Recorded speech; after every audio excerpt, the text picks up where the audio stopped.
Hey friends, Dr. Bill here. I am so glad that you've chosen to spend just a few moments with me.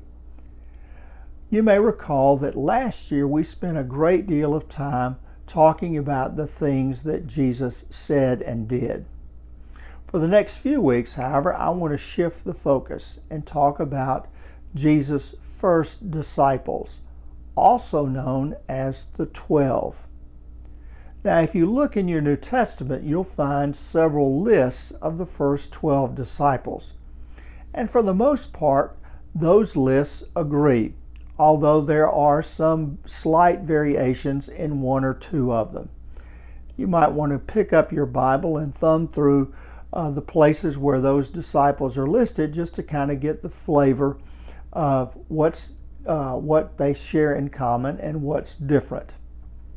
Well, today we're going to focus not on a single disciple, but on the entire group. Let me begin by asking you a question. Let's say that you wanted to start a worldwide movement. Let's say that you have a dream of influencing people and reaching all kinds of people all over the world. You need help to do that. And so if you're going to do that, you're likely to choose the best and the brightest people to help you. You would choose people who are experts in certain fields. You would choose people who were well credentialed. That is, they have been acknowledged to have certain expertise and skills. You would choose good people, and most importantly, you would choose people that you could work with. Well, that's what we would do if we're going to start something that we have huge hopes and dreams for them being able to do a whole lot of wonderful things. Well, the truth is, Jesus didn't choose his first disciples or his first followers with that in mind. When we go through the list, we'll find that these are pretty ordinary people. And we'll also find that in many ways they were different, extremely different from one another. So let me give you a quick rundown. Here's one of the lists of disciples. There's Peter, James and John, Andrew, Philip, Bartholomew, Matthew the tax collector, James the son of Alphaeus, Thaddeus, Simon the Zealot, and Judas Iscariot. Let me give you just a thumbnail sketch of a few of these disciples to show you how different they were. Simon is the first disciple. He's also known as Peter. That's the nickname Jesus gave him. He said, "Simon, from now on you'll be called Peter," and Peter means rock.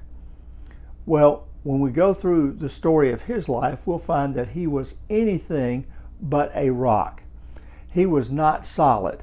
He could promise one thing and fail to deliver. He would often speak out of turn. He was very, very impulsive. And then there are James and John. They are known by their nicknames as the Sons of Thunder, which means that they probably were very, very angry. They had a short fuse, and it didn't take much to set them off. And so probably every day they would find something to be angry about or something to argue about because, well, that was just their temperament. That was the way they were wired. Several of these folks were fishermen, which meant that they often were considered as kind of outcasts or low class. Because they were fishermen, they often smelled, they worked long hours, and were not always able to worship with the rest of their people. And so they were kind of looked down upon. Then we have Matthew, who is the tax collector. And in that day and time, a tax collector was one of the most despised people amongst the Hebrews. Matthew collected taxes for Rome. Rome ruled the Hebrew people during that time. So his friends or his neighbors looked upon him as a traitor. And as well, tax collectors were known for being notoriously dishonest. They would cheat their friends and neighbors in order to have more money for themselves. And then there's Simon the Zealot. Now, a zealot means someone who is passionate for a cause. And in that day and time, zealots were known as those who were trying to overthrow the Roman government. They were working actively to get rid of Rome so that the Hebrew people could govern themselves. We might liken them to terrorists. And then there's Judas Iscariot. We know him as the one who betrayed Jesus. But there's some who say that Judas' last name, Iscariot, is also a reference to a sword. It's a reference to a kind of dagger. So in that respect, Judas may have been one who was like Simon, prone to violence and perhaps dedicated to the overthrow of Rome. And then there's Thomas. Thomas fades in and out of the stories of Jesus, and he's primarily known for asking questions, perhaps having doubts, and maybe even being just a little pessimistic about what was happening, or maybe he was just a realist. Well, think about this odd collection of people. None of them are outstanding people. None of these are people that you would say, that's a leader, that's somebody who has a lot of skill. There were fishermen, tax collectors, terrorists, and yet Jesus called all of these people together to be his first followers. So imagine what it was like. Imagine the conversations when you have Matthew, a tax collector, one who represents Rome, being in a small group of people with perhaps two others who are dedicated to overthrowing Rome.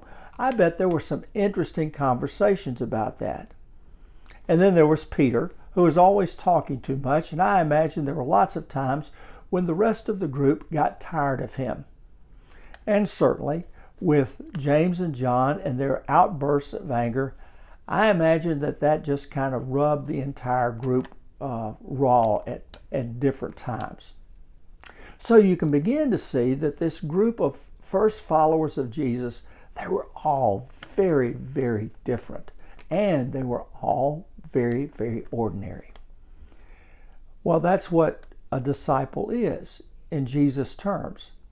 Jesus wants people who will follow him, no matter their station in life, no matter how they're different from somebody else. Jesus didn't call a whole bunch of people who were exactly alike. He called different people. And that's a model for us in the church, to recognize that we should love all kinds of people. Well, we'll begin by talking about each of these disciples individually next week. In the meantime, as always, if you have any questions, you can reach out to me via phone, text, email. Be glad to talk to you anytime. Certainly, I hope everything is going well for you, and I wish you a good ending to this week. You take care, and God bless. Bye-bye.